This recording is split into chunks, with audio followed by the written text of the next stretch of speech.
بسم اللہ الرحمن الرحیم۔ آج سورۃ الانفطار کے متعلق گفتگو کرنی ہے۔ سورۃ الانفطار کی کل آیات مبارکہ 19 ہیں۔ اس سورۃ مبارکہ کی پہلی 5 آیات مبارکہ جو ہیں وہ قیامت کے متعلق ہیں کہ قیامت کیسے قائم ہوگی، اس وقت کیا حال ہوگا، اور بالخصوص جو ہے انسان کی کیا کیفیت ہوگی، اس کے بارے میں اللہ رب العالمین نے فرمایا ہے کہ اذا السماء انفطرت، جب آسمان پھٹ جائے گا، واذا الکواکب انتثرت، اور ستارے ٹوٹ پڑیں گے، واذا البحار فجرت، اور جب دریا بہہ جائیں گے، پھوٹ جائیں گے، واذا القبور بعثرت، اور جب قبروں سے جو کچھ بھی ہے وہ نکال دیا جائے گا، تو اس وقت انسان کی حالت علمت نفس ما قدمت و اخرت، تو اس وقت انسان جانے گا کہ اس نے کیا عمل کیے اور کیا پیچھے چھوڑے۔ ان 5 آیات مبارکہ میں اللہ تعالیٰ نے آسمان، ستارے اور سمندر کے بارے میں بیان کیا ہے اور قبروں کے بارے میں بیان کیا ہے۔ جب قیامت قائم ہوگی، یہ جو اتنا بڑا وسیع، بلند اور بالا آسمان ہے، اللہ تعالیٰ فرماتا ہے یہ ٹوٹ جائے گا، یہ پھٹ جائے گا، اور جتنے اس میں آسمان میں ستارے ہیں، کہکشائیں ہیں، جتنے بھی سیارے ہیں، وہ سارے کے سارے جھڑ پڑیں گے، گر پڑیں گے اور وہاں سے ٹوٹ جائیں گے۔ یہ اس وقت کیفیت ہوگی جب قیامت ہوگی۔ اب آتی ہے بات زمین کی، اور زمین میں جو سمندر ہے تو اس کا کیا حال ہوگا۔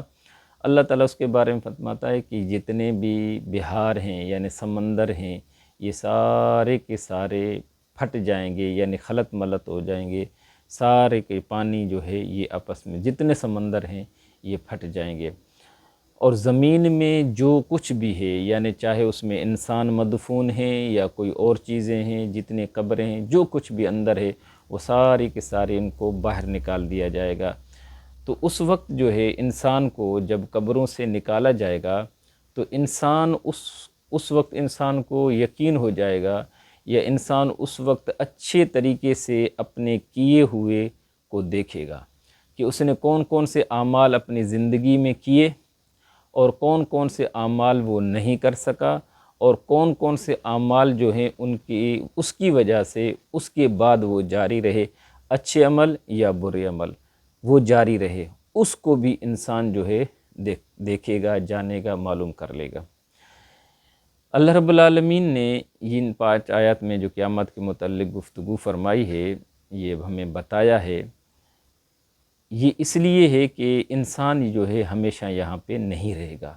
کہ انسان تیری کیا حیثیت ہے کہ تو اس میں رہے، بلکہ جس پر تو رہتا ہے اور جو چیزیں تمہارے اوپر ہیں یا تجھ سے جو بڑی وقت حیثیت رکھتی ہیں، وہ چیزیں بھی ایک دن آئے گا کہ یہ ختم ہو جائیں گی۔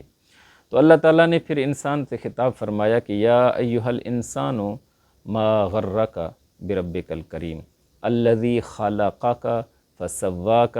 فعدلک فی ای صورت ما شاء رکبک۔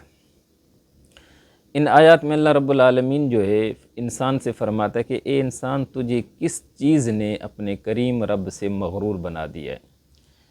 کس چیز میں نے تجھے دھوکے میں ڈال دیا ہے کہ تو اپنے کریم رب سے ہی دور ہو گیا ہے۔ وہ کون سی چیز ہے، وہ کون سے اسباب ہیں جس کی وجہ سے تو اپنے رب کو بھلا بیٹھا ہے، جس کی وجہ سے تو اپنے رب پر ایمان نہیں لاتا، جس کی وجہ سے تو اپنے رب پر اعتماد اور بھروسہ نہیں کرتا، وہ کیا چیز ہے؟ حالانکہ وہ تیرا رب جو ہے کریم ہے، یا تجھے پالنے والا ہے وہ کریم ہے، جس نے الذی خلقک، جس نے تجھے پیدا کیا جب کہ تو نہیں تھا، تیرا وجود نہیں تھا، تو معدوم تھا، تو تیرے کریم رب نے تجھے بنایا، پیدا کیا، فسواک فعدلک، اور تجھے اعضاء بنائے، اور اعضاء کی پھر ترتیب جو ہے بہت اچھے طریقے سے رکھی۔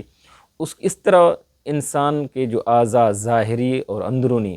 یہ اعضاء بنائے، پھر اس طرح ان کو ملاپ کیا، اس طرح اس کو ترتیب دیا کہ ایک اچھی فی ای صورت ما شاء رکبک، جو اپنے تیرے رب کو جو اچھا لگا، جو اچھی صورت لگی وہ تجھے عطا کی، اور پھر تجھے اس اچھی صورت میں تجھے مرکب کیا، بنایا۔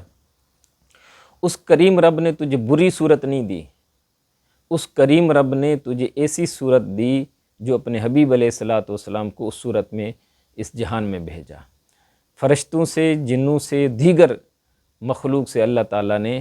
انسان کی صورت کو خوبصورت بنایا۔ تو اللہ تعالیٰ فرماتا ہے اے انسان، تجھے کس چیز نے اپنے کریم رب سے دھوکے میں ڈالا ہے، کس چیز نے تمہیں مغرور بنا دیا؟ جس کریم رب نے تجھے پیدا کیا، تیرے اعضاء بنائے،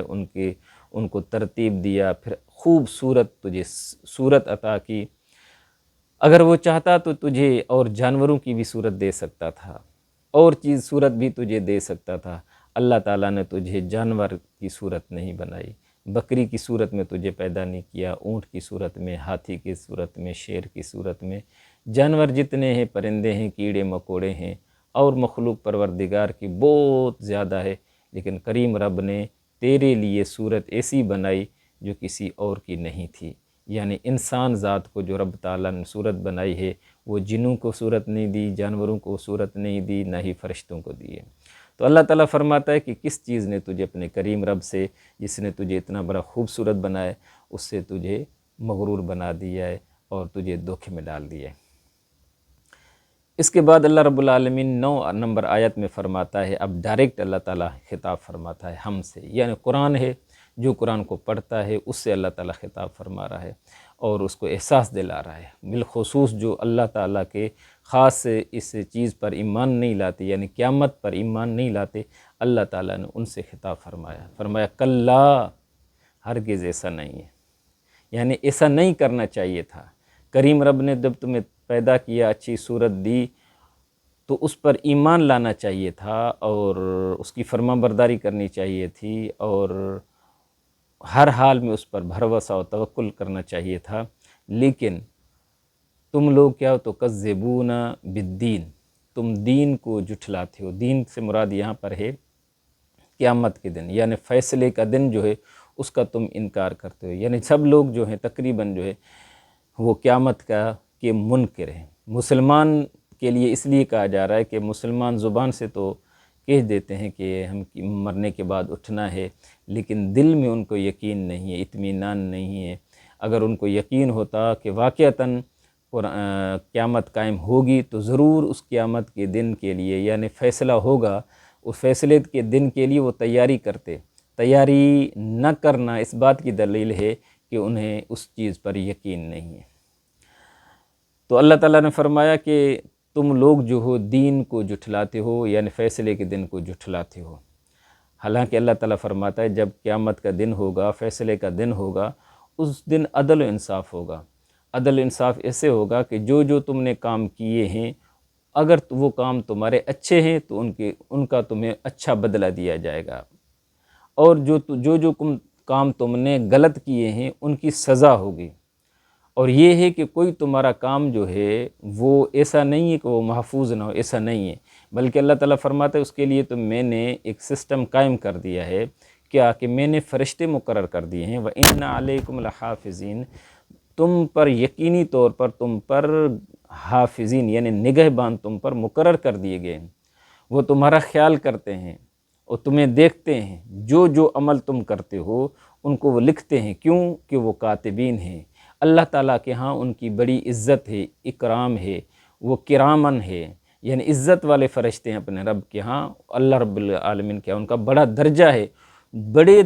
جن کا درجہ اللہ تعالیٰ کے ہاں بہت بڑا ہے۔ اللہ تعالیٰ فرماتا ہے وہ میں نے بڑے درجے والے تمہارے میں نے نگہبان مقرر کر دیے ہیں، تمہارے محافظ ہیں۔ جو تم عمل کرتے ہو، یعلمون ما تفعلون، جو تم کرتے ہو ان کو وہ جانتے ہیں، جو تمہارے دل میں ہوتا ہے ان کو بھی وہ جانتے ہیں، اور جو تم کرتے ہو ان کو وہ لکھتے ہیں۔ اب ظاہر ہے جب قیامت کے دن ہوگا، فیصلے کا دن ہوگا، سارے انسان وہاں پر موجود ہوں گے۔ جب حساب و کتاب ہوگا تو اس وقت 2 گروہ بنیں گے، ایک کامیاب ہوں گے، ایک ناکام ہوں گے، ایک اچھے لوگ ہوں گے، ایک برے فعل والے لوگ ہوں گے۔ جو اچھے اعمال والے ہوں گے، اعمال حسنہ والے ہوں گے، نیک ہوں گے، صالح ہوں گے، ابرار ہوں گے، تو اللہ تعالیٰ ان کے لیے فرماتا ہے ان الابرار لفی نعیم، یہ جو نیک صالح متقی پرہیزگار لوگ ہیں یہ نعیم میں ہوں گے، یعنی جنت میں ہوں گے۔ اور جنت کے باغات میں ہوں گے، اللہ تعالیٰ کی نعمتوں سے لطف اندوز ہو رہے ہوں گے۔ اور جو غلط کام کرنے والے ہیں، گناہ کرنے والے ہیں، فجار ہیں، فاسق ہیں، ان کے لیے اللہ تعالیٰ فرماتا ہے وَإِنَّ الْفُجَّارَ لَفِي جَحِيمٍ، اور جو فجار ہیں، فاسق ہیں، گناہ گار ہیں، بد کردار ہیں، وہ جہیم میں ہوں گے، جہنم میں ہوں گے۔ یصلونہا یوم الدین، قیامت کے دن ان کو، یعنی فیصلے والے دن جو ہے، یہ فیصلہ کر دیا جائے گا کہ ان کے گناہ زیادہ ہیں، یہ بدکار زیادہ ہیں، تو یہ بے ایمان ہیں، قیامت پر ان کا ایمان نہیں تھا، نبیوں پر ان کا ایمان نہیں تھا، کتابوں پر ان کا ایمان نہیں تھا، اللہ تعالیٰ کی وحدانیت پر ان کا ایمان نہیں تھا، تو اس دن، قیامت کے دن، پھر ان کو جہنم کی آگ میں ڈال دیا جائے گا۔ وما هم عنہا بغائبین، اور یہ جو فجار لوگ ہیں، یہ سب کے سب اس میں جہنم میں ڈالے جائیں گے، اس سے پھر یہ غائب نہیں ہوں گے۔ ایسے بھی ہے جو فرشتے ہیں، نگہبان ہیں، وہ ان سے ایک لمحے کے لیے بھی ان سے غائب نہیں ہوتے۔ کہنے کا مقصد یہ ہے یہاں پر کہ اللہ تعالیٰ فرماتا ہے تمہارا ہر لحاظ میں تمہارے لیے محافظ مقرر کر دیے گئے ہیں، نگہبان مقرر ہیں، جو کچھ کرتے ہو وہ نوٹ کر رہے ہیں۔ جب قیامت کے دن فیصلے کا دن آئے گا، اچھے عمل تمہارے ہوں گے تو تم جنت میں جاؤ گے، ورنہ جہنم میں جاؤ گے۔ اب یوم الدین کے بارے میں اللہ تعالیٰ دو آیات میں تکرار فرمایا ہے، اور آپ علیہ السلام سے فرمایا کہ وما ادراک ما یوم الدین، اے حبیب علیہ السلام، کیا آپ جانتے ہیں کہ یوم دین کیا ہے؟ ثم ما ادراک ما یوم الدین، اے حبیب علیہ السلام، پھر کیا آپ جانتے ہیں کہ یوم دین کیا ہے؟ آپ کو پتہ ہے کہ یوم دین کیا ہے؟ تو پروردگار کیا ہے؟ تو اللہ تعالیٰ خود فرماتے ہیں کہ یوم دین یوم لا تملک نفس لنفس شیئا والامر یومئذ للہ۔ اللہ تعالیٰ فرماتا ہے یہ یوم الدین ایک ایسا دن ہے جس دن کوئی بھی شخص کسی دوسرے شخص کے لیے کسی بھی چیز کا مالک نہیں ہوگا، یعنی ایک شخص کو دوسرے شخص کے لیے کوئی اختیار نہیں ہوگا، کوئی ایک شخص دوسرے شخص کی کوئی مدد، کوئی ہیلپ نہیں کر سکے گا۔ اس دن جتنا معاملہ ہے وہ سارے کا سارا معاملہ اللہ تعالیٰ کے ہاتھ میں ہوگا۔ والامر یومئذ للہ، اللہ تعالیٰ جس کو چاہے گا معاف فرمائے گا، جس کو چاہے گا، جس کی چاہے گا پکڑ فرمائے گا، جس کو اختیار دے گا، شفاعت کا حق دے گا، شفاعت کا اذن دے گا کہ فلاں کی تم شفاعت کر لو، چاہے وہ ماں کی صورت میں ہو، باپ کی صورت میں ہو، اولاد کی صورت میں ہو، بھائی بہن کی صورت میں ہو، اور دینی طریقے میں قریب کا اس کو سبقت ہو، کوئی بھی شخص ہو سکتا ہے جس کو اللہ تعالیٰ اجازت دے، باقی نہیں تو اللہ تعالیٰ فرماتا ہے کسی کو یہ اختیار نہیں ہوگا، کوئی کسی کا مالک نہیں ہوگا اسی دن کسی کو کوئی مدد کرے۔ اللہ تعالیٰ کی مدد آ جائے، اللہ تعالیٰ کسی کو اجازت دے دے تو وہ اور بات ہے۔ یہاں پہ کہنے کا مقصد یہ ہوا کہ قیامت کا دن جو ہے، خاص طور ہم مسلمان جو ہیں بہت سارے اپنے آپ کو ایک قسم کا دھوکہ دے دیتے ہیں، وہ یہ کہ ہم کہتے ہیں کہ اللہ رب العالمین رحیم ہے، اللہ رب العالمین کریم ہے، اللہ رب العالمین رحمان ہے، وہ ستار ہے، وہ غفار ہے، وہ بخشنے والا ہے۔ یقیناً ہے، اس میں کوئی شک نہیں ہے کہ رب ذوالجلال والاکرام کی یہ اسماء حسنہ جو ہیں، جن کا ابھی میں نے ذکر کیا ہے، اس کے علاوہ اور بھی، تو اللہ رب العالمین کی اسماء مبارکہ جو ہیں بالکل برحق ہیں۔ لیکن ایسا نہیں ہے کہ صرف اللہ تعالیٰ کی یہ اسماء گرامی ہیں۔ کوئی بندہ یہ کہتا ہے ٹھیک ہے اللہ تعالیٰ معاف فرما دے گا، ہم بندے اسی کے ہیں، وہ ارحم الراحمین ہے، وہ خیر الراحمین ہے، وہ احکم الحاکمین ہے، وہ مالک ہے، وہ خالق ہے، وہ رب ہے، وہ رازق ہے۔ جب وہ سب کچھ اللہ تعالیٰ کے ہاتھ میں، امید ہے ہم جیسا گمان رکھیں گے اللہ تعالیٰ ہمیں ایسا ہی کرے گا۔ لیکن یہ بھی ذہن میں رکھنا چاہیے اللہ رب العالمین کا نام قہار بھی ہے، اللہ رب العالمین کا نام جبار بھی ہے، وہ گرفت بھی پکڑتا ہے، اللہ تعالیٰ عذاب بھی دیتا ہے، اور اللہ تعالیٰ عادل بھی ہے، عدل بھی فرماتا ہے۔ کوئی قیامت کا دن جو قائم ہوگا وہ عدل انصاف کے لیے قائم ہوگا۔ قیامت کا دن کا نام ہی یوم الدین، یعنی انصاف والا دن، فیصلے والا دن۔ تو جب ہم اللہ تعالیٰ کو ارحم الراحمین تسلیم کرتے ہیں، اللہ رب العالمین کو رحیم مانتے ہیں، اللہ رب العالمین کو غفار مانتے ہیں، تو اسی طرح اللہ تعالیٰ کو ہمیں عادل بھی ماننا چاہیے۔ جب وہ اس دن عدل فرمائے گا تو کچھ نہیں بچے گا، وہ عادل بھی ہے، تو عدل سے بھی ڈرنا چاہیے کہ ایسے نہیں کہ عمر اس دن عدل ہو اور ہم جو ہیں جنت کے لائق بھی نہ بنیں۔ اس لیے اللہ رب العالمین قہار بھی ہے اور جبار بھی ہے، تو اس کی گرفت سے بھی پناہ مانگنی چاہیے کہ اللہ تعالیٰ ہماری، اس سے ڈرنا چاہیے کہ اللہ تعالیٰ کہیں ایسا نہ ہو کہ ہماری گرفت فرما لے۔ وہ قہار ہے، جبار ہے، عذاب نہ نازل کر دے۔ تو اس لیے ان ناموں پر بھی تو توجہ ہونی چاہیے، صرف یہ نہیں کہ اللہ تعالیٰ بخش دے گا، نہیں، کانپنا بھی چاہیے، ڈرنا بھی چاہیے، غلط کاموں سے رکنا بھی چاہیے کہ اگر اللہ تعالیٰ نے معاف نہ فرمایا، پکڑ لیا، تو پھر کون بچائے گا؟ تو اللہ تعالیٰ نے فرمایا سارا معاملہ قیامت کے دن میرے ہاتھ میں ہوگا۔ کسی ایک انسان ایسے نہیں کرنا چاہیے میرے ماں باپ جو ہیں وہ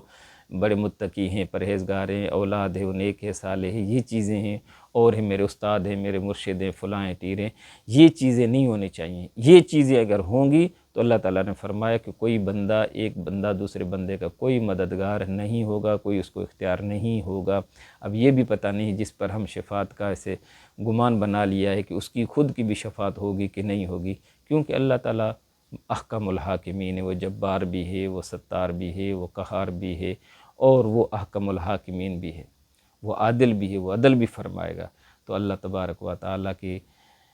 ہر نام سے محبت بھی کرنی چاہیے، پھر اسی حساب سے اپنے آپ کو بنانا بھی چاہیے، ایسے نہ ہو کہ اس دن کسی کی گرفت ہو جائے اور پھر وہاں اگر کوئی بندہ نہیں بخشا گیا تو پھر ہمیشہ ہمیشہ بربادی ہے اس کے لیے۔ اللہ رب العالمین اپنی امان اور پناہ عطا فرمائے۔ وآخر دعوانا الحمدللہ رب العالمین۔